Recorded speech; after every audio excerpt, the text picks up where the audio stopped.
은혜 받으실 하나님의 말씀은 요한계시록 4장 4절에서 5절까지입니다. 또 보좌에 둘려 24보좌들이 있고 그 보좌들 위에 24장로들이 흰옷을 입고 머리에 금면류관을 쓰고 앉았더라.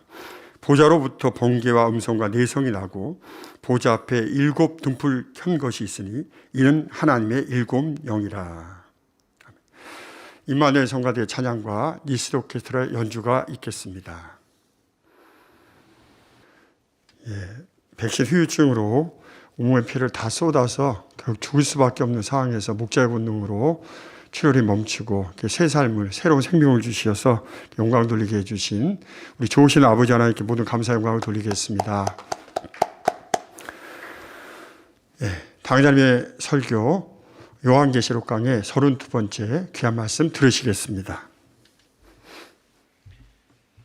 사랑하는 성도 여러분, 전 세계 및 전국의 지교회 성도 여러분, 지성전 성도 여러분, 전 세계 인터넷을 통해 예배 드리는 모든 성도 여러분, GCN 시청자 여러분, 지난 시간에는 장차 24장로 안에 들어가게 될 인물들이 누구인지 먼저 5명을 말씀드렸고 그 중에 사도 바울의 신앙에 대해 간략하게 말씀드렸습니다. 24장로 안에 들어가기 위해서는 신앙의 전반적인 면에 있어서 당연히 최고 중에 최고의 수준이 되어야 하지만 그러면서도 특별히 믿음, 사랑, 충성, 선, 절제 등 신앙의 각 부분을 대표할 만큼 뛰어나야 한다 했지요. 오늘은 지난 시간에 이어 계속해서 24장로 안에 들어가게 되는 인물들의 신앙에 대해 살펴보도록 하겠습니다. 먼저 베드로는 예수님의 수제자였지만 성령 받기 전에 주를 부인하는 큰 오점을 남기고 말았지요. 그래서 평생 동안 죄송하고 민망한 마음을 안고 살아가야 했습니다. 부활하신 주님을 만난 후 성령을 받고 나서는 생명 다해 충성하며 하나님의 일을 감당했으면서도 그 민망함은 마음 한편에 항상 남아 있었지요. 그래서 십자가를 지고 죽을 때조차 감히 주님처럼 똑바로 달릴 수가 없어서 거꾸로 달려 죽기를 자청했던 것입니다. 마지막 죽는 순간에 이렇게 해서라도 어떻게든 마음 한편에 남아있던 주님에 대한 민망한 마음을 갚아드리고자 했던 것이지요. 그렇다면 과연 오늘날 누가 이러한 베드로와 같은 마음을 가지겠습니까? 자신의 죄와 허물을 용서해 주시고 대신 십자가에 달려 돌아가신 주님의 은혜를 평생 마음에 새겨서 생명 다하기까지 갚아드리고자 하는 사람이 얼마나 될까요? 지옥 갈 영혼을 구원해 주시고 아무런 소망이 없을 때 참 소망을 주셨던 주님의 그 크신 은혜와 사랑을 잊은 채 어떤 어려움이 있으면 낙심해버리고 심지어 원망하며 한탄하는 사람들도 많습니다. 처음 주님을 만났을 때 생명 다해 헌신하겠다고 불타던 마음이 시간이 지나면 어느새 안일한 신앙이 되어 편안한 삶 가운데 안주해 버리는 경우도 많지요. 어찌하면 더 많은 것을 드릴까? 어찌하면 더 온전히 드릴까 생각하는 것이 아니라 나는 열심히 하고 있다고 만족하는 것입니다. 그러나 새 예루살렘을 사모하는 여러분들이라면 내가 주를 심히 사랑하여 베드로처럼 십자가를 거꾸로도 칠 수 있는 뜨거움이 언제나 변함이 없나이다. 날마다 더욱 뜨거워지나이다. 이렇게 아버지 하나님 앞에 고백할 수 있으시기를 부탁드립니다. 정녕 주님께 너무나 큰 은혜를 받은 자로서 또한 용서받을 수 없는 죄를 용서받고 주를 위해 일할 수 있는 은혜를 받은 자로서 주님 오시는 그날까지 생명 다해 그 은혜를 갚아드리고자 하는 마음이 결코 변개함이 없어야 하는 것입니다. 그래서 장차 24장로 앞에 서서 그분들의 신앙과 비교할 때 여전히 민망하고 부끄러운 것이 아니라 당당히 큰 영광과 상급을 받을 수 있는 여러분이 되셔야 하지 않겠습니까? 베드로 사도는 자신이 꼭 24장로 안에 들어가야 되겠다 생각했던 것이 아니라 오직 주님의 은혜를 갚고자 하는 마음으로 마지막 순간까지 생명 다해 주의 일을 했을 때 이와 같이 24장로라는 영광스러운 자리가 예비되어 있었다는 사실입니다. 성도 여러분, 다음으로 사도 요한은 그에 대한 기록이 성경에 자세히 있는 것은 아니지만 일단 그가 요한계시록을 기록했다는 사실만으로도 그의 신앙을 능히 분별해 볼 수가 있습니다. 그동안에도 여러 번 말씀드렸지만 계시는 아무나 받을 수 있는 것이 아닙니다. 그만큼 하나님 앞에 합당한 자격을 갖추어야 하는데 그 자격이란 무엇보다 먼저 성결이지요. 성결되어 깨끗한 그릇이 되었을 때 하나님께서 그 위에 영감과 환상과 음성 등 다양한 방법을 통해 아버지 하나님의 뜻을 밝히 계시해 주실 수가 있다는 사실입니다. 그런데 전해지는 바에 의하면 사도 요한은 끓는 기름가마에 던짐을 받고도 전혀 해를 받지 않고 지킴받았다고 하지요. 요한일서 5장 18절에 하나님께로서 난 자마다 범죄치 아니하는 줄을 우리가 아노라. 하나님께로서 나신 자가 저를 지키심에 악한 자가 저를 만지지도 못하느니라는 말씀처럼 사도 요한은 하나님으로부터 지킴받을 수 있는 온전한 자격을 갖춘 사람이었던 것입니다. 더욱이 사도 요한이 기록한 요한 1서를 보면 그가 하나님의 사랑을 얼마나 깊은 차원에서 깨닫고 있었는지를 잘 알 수가 있지요. 그가 깨닫고 마음에 이룬 깊은 사랑의 차원이 성령의 감동함 가운데 구구절절히 담겨 있습니다. 이렇게 성결의 그릇을 준비하고 깊은 영의 차원에 들어갔던 사도 요한은 계시를 받기까지 하나님 앞에 또한 무수한 기도를 쌓았지요. 이 사실을 잘 증명해 주는 것이 바로 사도 요한의 이마입니다. 영안이 열려 사도 요한의 모습을 보시는 분들은 그의 이마가 어떻게 생겼는지를 아십니다. 마치 이마에 살이 붙은 것처럼 두툼하게 튀어나온 것을 볼 수가 있지요. 이는 바로 그가 기도하면서 생긴 일종의 굳은 살 때문입니다. 사도 요한이 계시를 받기 위해 기도했다는 반모섬의 동굴에 가보면 늘 같은 자세로 기도를 하다 보니 그가 손을 짚었다는 차례 자국이 나 있지요. 또한 오랜 세월 그렇게 기도하면서 이마가 벽면에 부딪히게 되었고 이마에는 차츰 굳은 살이 올라와 결국 두툼한 모양으로 자리 잡았다는 것입니다. 이것은 바로 사도 요한이 계시를 받기 위해 얼마나 오랜 세월을 인내하며 하나님 앞에 자신을 복종시켜 나갔는지를 잘 알 수 있게 해주는 증거이지요. 그래서 마지막 때에 대해 밝히 계시한 요한계시록의 이 귀한 말씀을 받아내릴 수가 있었다는 사실입니다. 이를 통해 수많은 사람들이 마지막 때를 깨어 신앙생활할 수 있도록 했으니 사도 요한의 상급이 얼마나 크겠는지요. 다음으로 다윗의 신앙은 어떠했습니까? 사도행전 13장 22절에 보면 하나님께서 사울 왕을 패하시고 대신 다윗을 왕으로 세우시면서 말씀하시기를 내가 이새의 아들 다윗을 만나니 내 마음에 합한 사람이라. 즉 하나님 아버지 마음에 합한 사람이라. 내 뜻을 다 이루게 하리라 하십니다. 다윗은 어려서부터 하나님을 너무나 사랑했지요. 어린 나이에도 불구하고 여호와 하나님의 이름을 망령되이 일컬으며 욕되게 하는 적장 골리앗을 향해 단신으로 나아가 그를 죽이고 이스라엘의 승리를 가져다 줍니다. 하나님을 사랑하기 때문에 자신의 생명을 조금도 아깝게 여기지 않고 이처럼 당당하게 나아가 싸웠던 것이지요. 그런데 오늘날 하나님을 믿는다 하면서도 자신에게 혹여라도 불이익이 올까 하여 신앙을 숨기거나 당당히 나서지 못하는 경우들이 있습니다. 하나님의 이름이 더럽혀질 때에도 모른 채 하고요. 하나님의 말씀에 입에 대는 일에 대해서도 적당히 타협하며 따라가기도 하지요. 그러나 다윗은 하나님의 이름을 욕되게 하는 골리앗을 그냥 바라만 보고 있지 않았습니다. 골리앗이 아무리 거구의 용사이고 다윗 자신은 아직 어린 소년이라 할지라도 하나님의 이름을 의지하여 담대히 나가 싸웠지요. 하나님께서는 바로 이러한 다윗을 통해 하나님의 뜻과 섭리를 이루어 가신 것입니다. 더욱이 다윗은 범사에 하나님만을 의지했지요. 자기 생각이나 사람의 방법을 동원하기보다는 모든 것을 하나님께 여쭈고 하나님의 뜻과 명령에 따랐던 것을 봅니다.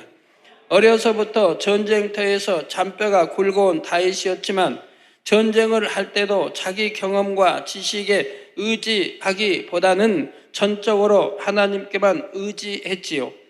다른 일들도 일일이 하나님께 여쭈어 방법을 구했고요. 물론 이러한 다윗도 하나님 앞에 죄를 범하여 심히도 하나님의 진노를 샀던 경우가 있습니다. 하지만 다윗은 곧 회개하고 돌이켰으며 회개하고 돌이킴에 있어서도 하나님 앞에 확실했지요.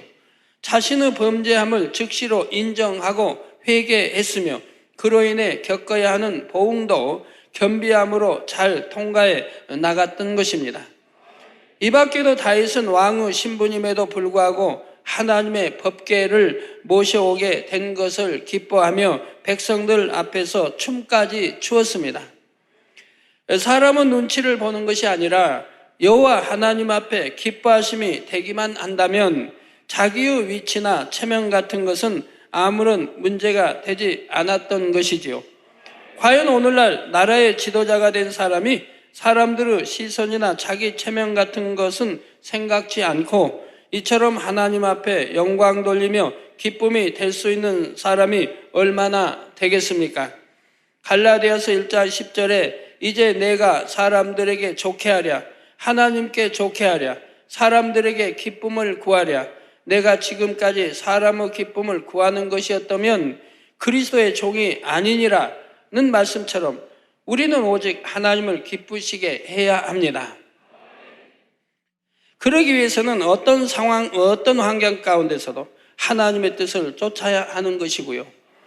바로 다윗은 이처럼 매사에 하나님을 기쁘시게 하는 길을 택했던 것입니다. 또한 다윗은 선의 분야에 있어서도 참으로 승했던 것을 볼 수가 있지요. 다윗은 오직 선과 은혜만을 베풀었음에도 자신을 시기한 사울 왕이 끈질기게 자신을 죽이려고 할 때 얼마든지 사울 왕을 죽일 수 있는 기회가 2번씩이나 왔음에도 불구하고 오히려 상대를 감동시키는 선의 행함을 보입니다. 이에 사울 왕도 감동을 받게 되지요. 여러분도 이러한 중심만 된다고 하면 아버지 하나님께서는 당연히 연단하고 다듬어서 새 예루살렘의 정귀한 자리로 인도해 드리지 않으시겠습니까? 성도 여러분, 다음으로 사무엘 선지자는 태어나 젖을 뗀 후에는 곧바로 제사장의 손에 맡겨져 성전에서 자랐습니다. 어려서부터 세상과 구별되어 오직 하나님 앞에만 드려진 삶을 살았지요. 세례 요한과 같은 길을 갔던 거 봅니다. 하나님께서는 이미 어린 사무엘에 대해 사무엘상 2장 35절에 내가 나를 위하여 충실한 제사장을 일으키리니 그 사람은 내 마음 내 뜻대로 행할 것이라. 내가 그를 위하여 견고한 집을 세우리니 그가 나의 기름 부음을 받은 자 앞에서 영구히 행하리라 말씀하셨던 것을 봅니다. 그리고 사무엘상 3장 19절에는 사무엘이 자라매 여호와께서 그와 함께 계셔서 그 말로 하나도 땅에 떨어지지 않게 하시니 말씀하실 정도로 사무엘은 하나님으로부터 온전히 보장을 받았지요. 또한 하나님께서는 백성들이 사무엘에게 하는 것이 곧 여호와 하나님께 하는 것이라 말씀하실 만큼 사무엘은 하나님을 대신하여 세워진 하나님의 사람이요 선지자였습니다. 그리고 사무엘은 평생을 하나님의 뜻에 따라 자신에게 주어진 사명을 충성되이 감당했지요. 이처럼 평생을 하나님 앞에 충성과 헌신과 순종으로 살았던 사무엘을 하나님께서는 24장로 안에 세우심으로 경작받은 사람들의 본이 되게 하신 것입니다. 사랑하는 성도 여러분, 이렇게 해서 24장로 안에 들어가는 사도 바울, 베드로, 사도 요한, 다윗, 사무엘에 대해 그들의 신앙이 어떠했는지를 간략하게 설명드렸고 이제 24장로 안에 들어가는 7명을 더 말씀드리도록 하겠습니다. 그들의 애굽의 총리가 되었던 요셉, 다니엘, 그리고 다니엘의 세 친구인 사드락과 메삭과 아벳느고, 또한 신약에 나오는 빌립 집사와 스데반 집사입니다. 이들은 과연 어떤 점을 인정받아 24장로의 반열에 들어가게 된 것일까요? 먼저 요셉은 17의 어린 나이에 그를 시기 질투한 형들에 의해서 먼 이방 나라의 종으로 팔려갑니다. 그것도 처음에는 아예 형들에게 죽임을 당할 뻔했지만 요셉은 가까스로 죽음만은 면하고 대신 상인들에게 종으로 팔리운 것이지요. 하지만 요셉은 이런 상황에서도 낙망하지 않고 자신의 위치에서 성실과 정직을 통해 주변으로부터 인정받는 위치에까지 올랐습니다. 그런데 그만 또다시 억울한 누명을 쓰고 이번에는 깊은 감옥에 갇히고 말지요. 육으로 보면 이제 그 인생이 마치 끝난 것과 같아 보였습니다. 깊은 수렁에 빠져드는 것처럼 이제는 더 나은 삶에 대한 가능성을 찾을 수 없는 절망적인 상황에 처하고 말았던 것이지요. 그러나 그런 상황 가운데서도 하나님에 대한 요셉의 신앙은 더욱 굳어져 갔습니다. 하나님께서 자신의 인생을 인도하신다는 확고한 믿음 가운데 오직 선과 진실로서 자신의 삶에 최선을 다했지요. 그리고 결국은 하나님의 섭리 안에서 당시 최강대국이라 할 수 있는 애굽의 총리에 오르는 영광을 얻게 됩니다. 그런데 요셉의 신앙이 더욱 빛을 발했던 것은 바로 이러한 상황에서 예전에 자신을 타국의 종으로 팔아버렸던 형들을 다시 만나게 될 때부터입니다. 육으로 생각하면 형들의 시기 질투로 인해 요셉은 죽을 수밖에 없는 고비들을 넘기면서 13년이라는 긴 세월을 보내야 했지요. 그런데 이제는 그러한 형들을 죽이고 살릴 수 있는 권세가 요셉의 손안에 있게 된 것입니다. 그러나 요셉은 원수를 갚고자 하지 않습니다. 자신들이 지난날 행했던 악행으로 인해 벌을 받을까봐 두려워하는 형들을 오히려 선한 말로 위로하고 끝까지 형들과 그 자녀들까지 지켜주며 선으로만 대했던 것이지요. 오늘날 과연 이러한 요셉처럼 연단 중에도 믿음을 신실히 지키며 선한 마음으로 행해나가는 사람이 얼마나 되겠습니까? 자신에게 조금만 어려움이 와도 하나님께서 왜 나에게 이런 시련을 주시나 하며 불평불만을 쏟아내는 사람들이 얼마나 많습니까? 하나님이 시련 주시는 것도 아닌데 자기가 잘못하여 받는 그런 시련인데도 하나님께 원망을 돌린다 이 말이에요. 또한 자신에게 작은 불이익이나 억울한 일만 생겨도 그것을 참지 못하고 갚으려는 요즘과 같은 세상에서 자신을 죽이려 하다가 결국은 이방 나라의 종으로 팔아서 그처럼 오랜 세월 동안 고통받게 만들었던 사람들을 요셉처럼 마음에서부터 온전히 용서하고 지극한 선으로 대해주는 사람이 얼마나 되겠는지요.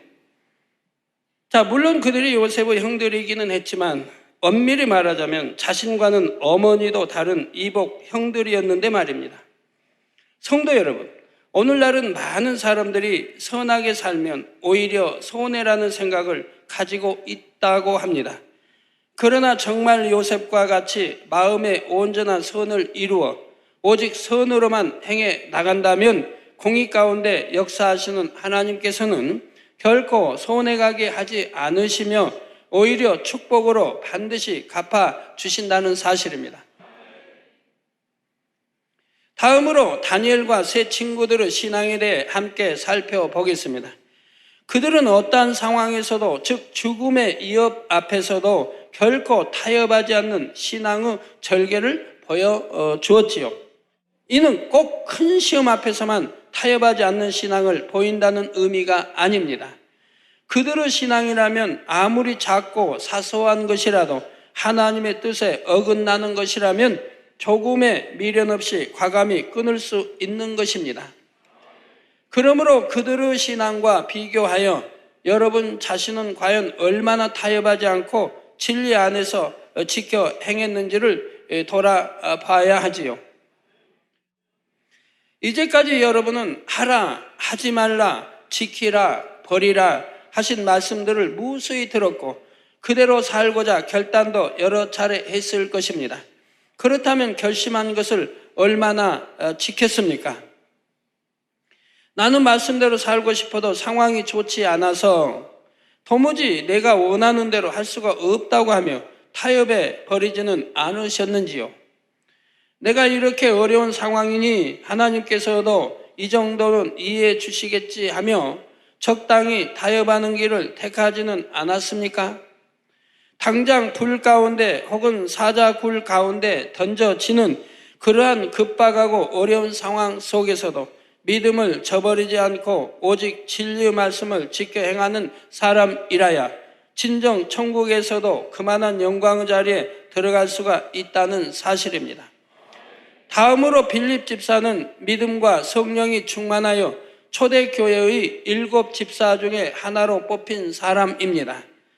그는 주의 종도 아니고 장로도 아니었지만 사도들 못지않게 큰 권능을 행한 기록이 성경 곳곳에 나옵니다. 사마리아 성에서 귀신 들린 자, 안진뱅이, 중풍병자들을 많이 고치면서 복음을 전할 때는 많은 무리가 그 말을 듣고 표적을 범으로 주를 믿었다 했습니다. 또한 성령의 지시를 듣고 광야로 나아가 그곳을 지나가던 에디오피아의 큰 권세 있는 내시에게 복음을 전했던 것도 볼 수가 있지요. 하나님의 일을 함에 있어서 자기 생각 가운데 했던 것이 아니라 오직 성령의 음성과 주관과 인도를 밝히 받아나갔던 것을 알 수가 있습니다. 그리고 사도행전 21장 9절에 보면 빌립 집사는 자신만 믿음이 좋은 것이 아니라 내 딸이 다 처녀로 예언하는 자라 했습니다. 자녀들까지도 진리 안에서 어떻게 양육했는지를 잘 말해 주는 것입니다. 이처럼 빌립 집사에 대해서는 성경 곳곳에 단편적인 기록들만 남아있지만 그 짧은 기록들만 보아도 그가 얼마나 신실한 하나님의 사람이었는지를 깨달을 수가 있다는 사실입니다. 무엇보다도 그를 통해 하나님의 권능이 나타났고 그래서 신약의 권능을 행했던 몇 안 되는 사람들 중에 들어갔다는 것은 그가 하나님 앞에 인정받는 합당한 사람이었음을 알 수 있게 해주지요. 이처럼 이 땅에서의 직분이 집사를 할지라도 그 영혼이 하나님 앞에 합당했을 때는 하늘에서는 장로의 반열에 들며 24장로의 영예까지도 얻을 수 있다는 사실입니다. 다음으로 스데반 집사 역시 비록 집사의 직분을 가졌지만 그를 통해 하나님의 권능이 크게 나타났던 것을 봅니다. 사도행전 6장 8절에 스데반이 은혜와 권능이 충만하여 큰 기사와 표적을 민간에 행하니, 즉 은혜와 권능이 충만하여 큰 기사와 표적을 민간에 행하니 말씀한 대로 스데반 집사를 통해 큰 기사와 표적이 나타났죠. 즉 권능을 받게 되면 기사와 표적도 베풀 수 있는 것을 보게 됩니다. 또한 이어지는 10절에 스데반이 지혜와 성령으로 말함을 저희가 능히 당치 못하여 말씀한 대로 스데반은 성령의 감동 감화 충만함 가운데 말씀의 권세가 따랐습니다. 그런데 여러분이 스데반 집사를 통해 자신의 신앙을 점검해 볼 분야는 바로 그의 뛰어난 선의 마음입니다. 그는 자신을 돌로 쳐서 죽이는 사람을 위해 주여 이 죄를 저들에게 돌리지 마옵소서 기도하며 숨을 거두었던 것을 봅니다. 죽음 앞에서까지도 자신보다는 악을 행하는 사람들을 향한 안타까운 마음을 나타내주고 있지요. 하지만 스데반 집사가 이렇게 선하다 하여 결코 담대하지 못했거나 유약한 것이 아니었습니다. 자신을 죽이려고 둘러서서 기세 등등하게 위협해오는 유대인들 앞에서도 조금의 굴함이나 두려움 없이 복음을 전하다가 마침내 순교하는 담대함을 가졌지요. 지금 죽더라도 능히 주님 품에 떳떳이 안길 수가 있는 영적인 담대함이 있었기 때문입니다. 여러분도 이런 담대함을 가진다면 여러분 앞에 거칠 것도 없을 것이고 그런 여러분을 통해 하나님의 나라가 얼마나 크게 확장되어 가겠는지요. 성도 여러분, 하나님께서 현재까지 알려주신 24장로 안에 들어가게 될 인물들 중에는 아직 경작받고 있는 사람들도 포함되어 있습니다. 그 중에 2명만 더 말씀드리도록 하겠습니다. 나머지 인물들에 대해서는 아직 말씀드릴 때가 아니지요. 아직은 인간 경작을 받고 있는 과정 중에 있고 확정된 것이 아니기 때문입니다.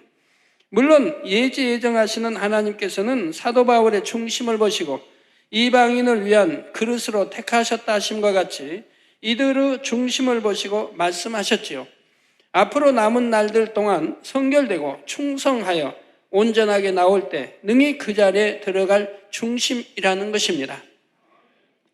따라서 결과는 어디까지나 본인들의 자유의지에 달려 있다는 사실입니다. 약속을 받은 이들이라 할지라도 변개하여 아버지의 말씀을 저버린다면 받은 약속이 아무런 의미가 없지요. 또한 그 누구를 할지라도 앞으로 남은 경작의 기간 동안 더 열심히 노력하여 하나님 앞에 합당한 마음과 중심으로 나온다면 그도 얼마든지 24장로의 반열에 들어선다는 하나님의 약속을 받을 수가 있습니다. 또한 24장로는 겨우 24명인데 더 많은 사람들이 24장로에 합당한 자격을 갖추어 나오면 어떻게 하나, 이런 염려도 여러분이 할 필요가 없지요. 주님께서 다시 오시는 최후의 순간까지 여러분 앞에 주신 표대를 향해 가시면 됩니다. 그런데 이제 말씀드릴 2사람은 비록 현 시대를 살아가며 아직 인간 경작을 받고 있음에도 이미 그들의 존재가 성경에 기록되어 있지요. 그리고 반드시 성경에 기록된 대로 그들에게 주어진 사명을 감당할 것이며 그 정도의 신앙이라면 충분히 24장로의 판넬에 들어갈 수가 있기 때문에 아직 경작이 맞춰지지 않았음에도 불구하고 24장로의 그 이름을 올릴 수가 있다는 사실입니다. 그 2사람은 바로 계시록 11장에 나오는 2 증인입니다. 이 2 증인은 장차 주님께서 공중에 강림하실 때 당연히 함께 휴거될 수 있는 신앙임에도 이 땅의 7년 환란 중에 남아 큰 사명을 감당하게 되는 사람들이지요. 성경에는 이들이 사명을 감당하게 될 기간을 1260일, 곧 3년 반이라 말씀하고 있습니다. 이는 다시 말해 7년 환란 중에 정확히 언제부터 언제인지 그것까지는 아직 말씀해 주지 않으셨지만 그들이 전체적으로 7년 중에 3년 반이라는 시간 동안 이 땅에서 사명을 감당하게 된다는 것이죠. 그리고 그들의 사명은 이 땅에 남은 사람들을 향해 하나님의 말씀을 선포하며 권능으로 하나님을 증거하는 것입니다. 예를 들어 그들이 예언하는 날 동안 하늘을 닫아 비가 오지 않게 하며 물이 피로 변하게 한다 했습니다. 아버지의 뜻에 따라 여러 가지 재앙들을 명할 때 그 입술의 말씀이 그대로 보장되는 것이지요. 이런 놀라운 권능과 함께 하나님의 말씀을 선포하면 악한 사람들은 회개하고 돌이키는 것이 아니라 마음에 찔림이 되므로 그들을 싫어하고 오히려 죽이려 하게 됩니다. 그러나 계시록 11장 5절에 보면 만일 누구든지 저희를 해하고자 한즉 저희 입에서 불이 나서 그 원수를 소멸할지니 누구든지 해하리 하면 반드시 이와 같이 죽임을 당하리라 했지요. 하나님의 섭리 가운데 그들에게 주어진 사명을 마치기까지는 하나님께서 이처럼 철저히 지키시며 보장하시는 것입니다. 그러다가 정해진 3년 반의 기한을 마치게 되면 2 증인은 죽임을 당하게 되지요. 이때 그들을 미워하던 악한 사람들은 2 증인의 시체를 장사도 지내지 않고 그대로 둡니다. 그런데 이 2 증인은 죽은 지 3일 반이 지나면 하나님께서 다시 살리시지요. 그리고 하늘로부터 이리로 올라오라 하는 큰 음성이 있을 때 살아난 2사람은 무사람들이 보는 앞에서 구름을 타고 공중으로 올라가는 것입니다. 이 땅에서 7년 환란 중에 3년 반 동안 사역을 감당하는 것이 결코 쉬운 일은 아니지만 그 모든 것을 온전히 감당한 후에 이처럼 영광스러운 결말을 맞게 되는 것이지요. 이들의 사명에 대해서는 앞으로 다시 자세히 설명을 하겠지만 그들의 사명은 간단히 말해 이 땅에 남아 7년 환란을 겪는 사람들에게 하나님께서 주시는 마지막 경고의 메시지이며 동시에 구원의 메시지라 할 수가 있습니다.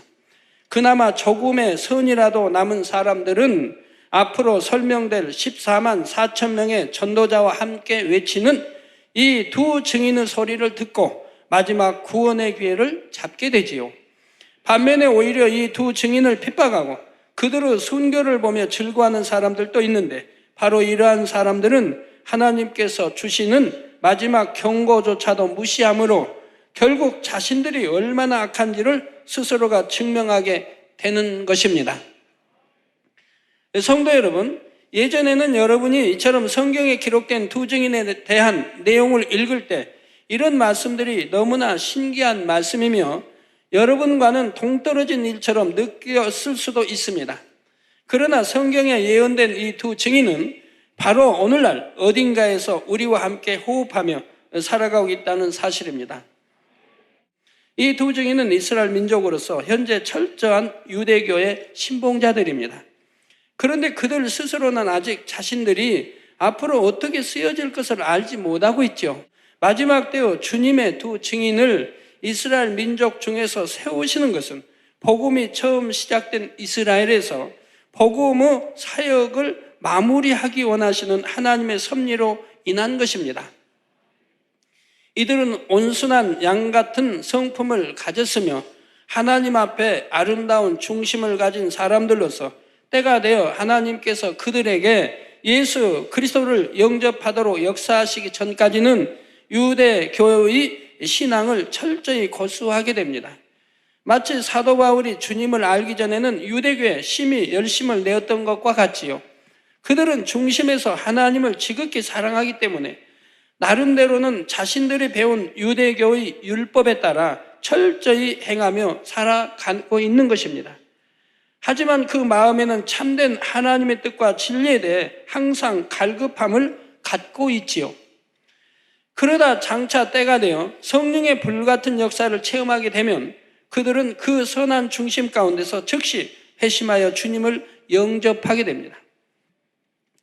그리고 주님께서 오시기 전까지 마음에서 악은 모양이라도 버리고 온전한 성결을 이루어 하나님께서 그들에게 주실 사명을 감당할 수 있도록 권능의 그릇을 준비하게 되지요.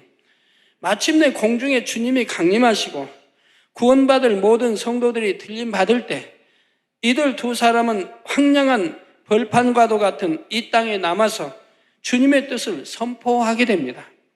남겨진 사람들 가운데서 주님의 뜻을 선포하다가 마침내 순교하지만 다시 살아나서 공중으로 들림받는 것으로서 그들의 사명이 마쳐지는 것이지요. 그렇다면 여러분 자신이 한번 그런 사명을 맡게 되었다고 상상해 보시기 바랍니다. 이미 이 땅에서는 성령이 거둬지고 모든 것이 원수마귀의 손에 넘겨진 상태입니다. 온 세상에 구원받은 모든 성도가 휴거되어 전 인류 중에 여러분의 편은 아무도 없지요. 물론 이삭 죽기 구원에 이를 사람들도 있지만 여러분이 그들로부터 어떤 도움을 받기보다는 여러분이 바로 그들에게 복음을 전하여 그들로 하여금 마지막 구원의 기회를 잡도록 하기 위해 이 땅에 남겨진 입장입니다.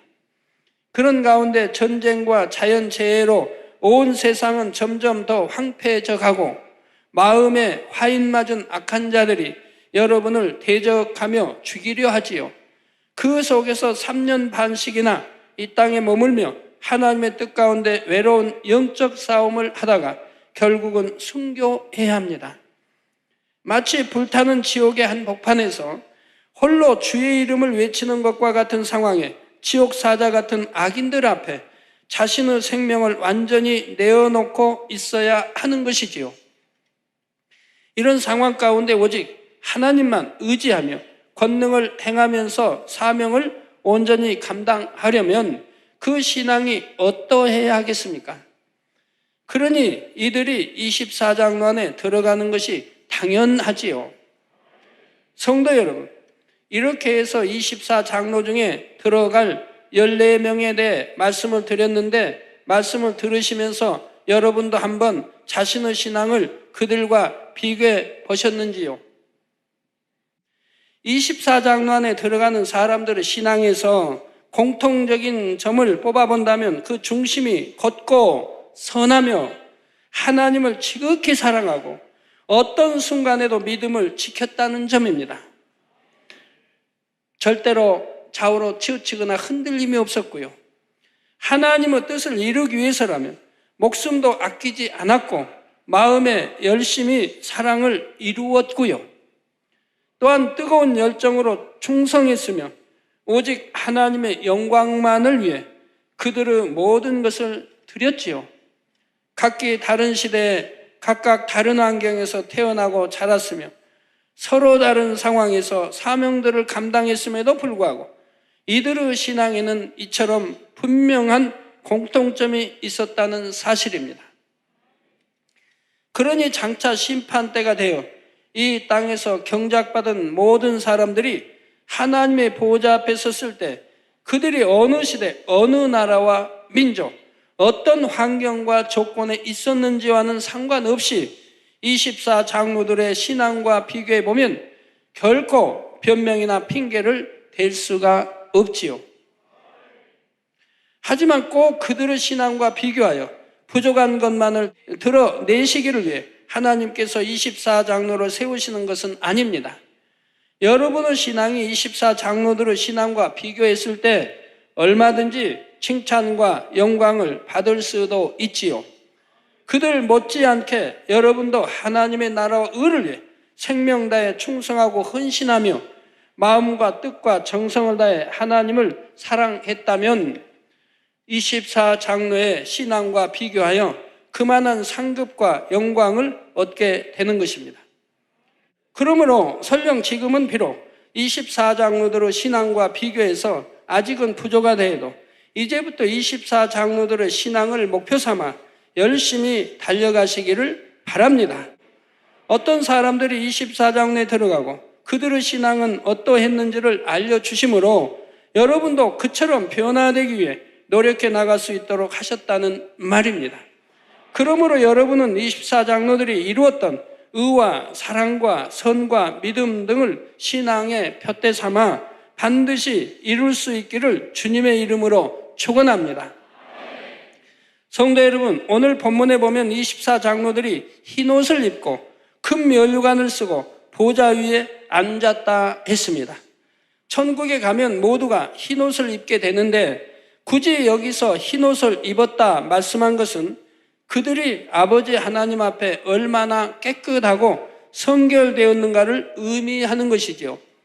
물론 24장로가 입은 흰옷은 똑같은 흰옷이라도 천국의 백성들이 입는 것과는 크게 다르며 새 예루살렘의 백성들이 입는 것과도 구별이 될 만큼 더 광채가 나고 아름답습니다.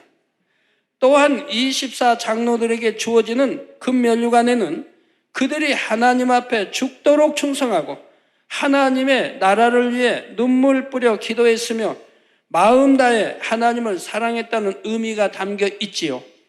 면류관이 금으로 되었다는 것은 바로 정금과 같은 믿음의 징표이지요. 그런데 금면류관이라도 다 같은 것이 아닙니다. 크기도 똑같은 것이 아니고 모양과 장식도 각각 다르지요. 어떤 것은 크고 어떤 것은 작으며 어떤 것은 중간 크기쯤 됩니다. 또 어떤 것에는 보석이 많이 달렸고 어떤 것에는 적게 달렸으며 면류관에서 나오는 광채도 각각 다르지요. 같은 24장로 안에 들어왔다 해도 그들 안에서도 다 서열이 있습니다. 서열에 따른 상급과 영광이 다르며 서로 간에도 정확한 질서가 있지요. 또 각각에게 하나님께서 높이 인정해 주신 분야도 다르기 때문에 신앙의 어떤 분야가 승했는가에 따라서도 주어지는 상급과 장식이 다른 것입니다. 하지만 24장로는 천국에서 가장 서열이 높은 분들 중에 들어가므로 그들에게 주어지는 영광과 존귀는 천국 백성 누구와도 비할 수 없을 만큼 크고 영화롭고 아름답다는 사실입니다.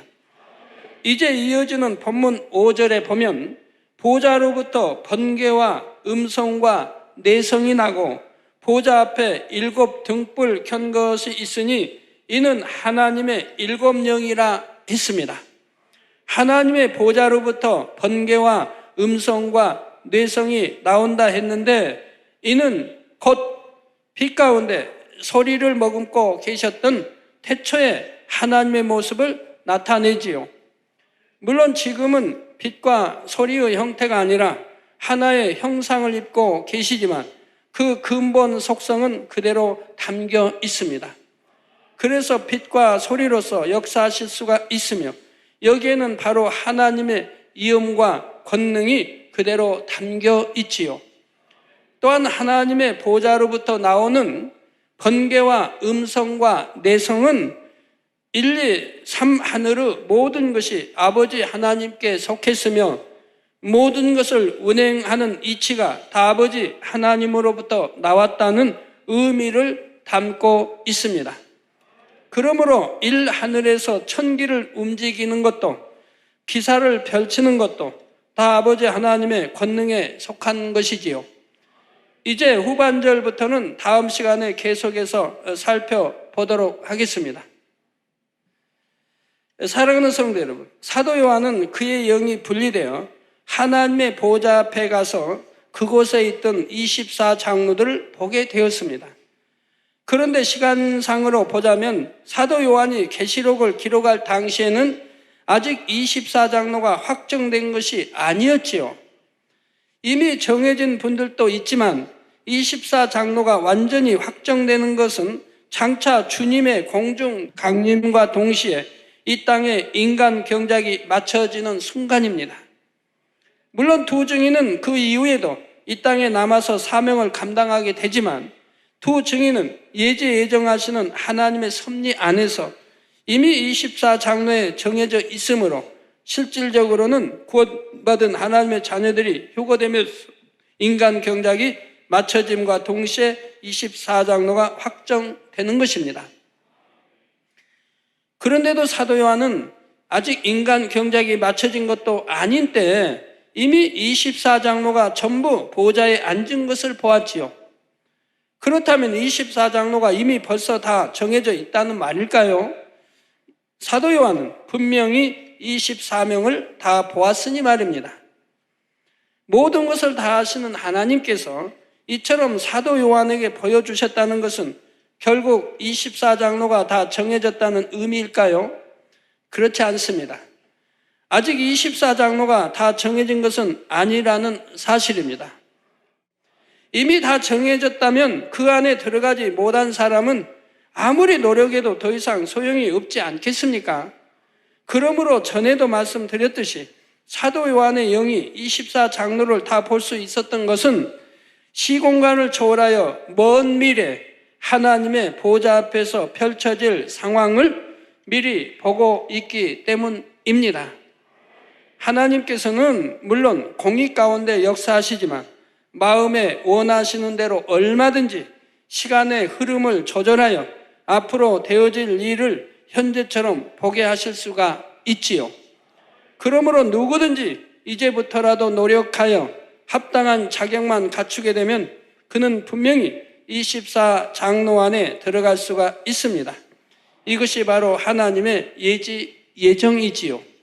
하나님께서는 모든 것을 다 아시지만 그렇다고 해서 다 하나님께서 원하시는 대로 정해 놓으신 것도 아닙니다. 물론 하나님께서는 어떻게 될지 그 결과까지 다 아시기 때문에 하나님께서 정해 놓으신 것은 반드시 그대로 이루어지게 되어 있지요. 그런데 이것은 예정론에서 말하는 것처럼 하나님께서 이미 모든 일의 결과를 다 정해놓고 섭리를 이루어 가신다는 말과는 전혀 의미가 다릅니다. 하나님 편에서 결과를 다 정해놓고 그대로 만들어 가시는 것이 결코 아니지요. 하나님께서는 각 사람의 자유의지에 따라 누구에게나 기회를 주시며 공의에 맞는 자격만 갖추게 되면 거기에 합당한 열매를 거두게 하십니다.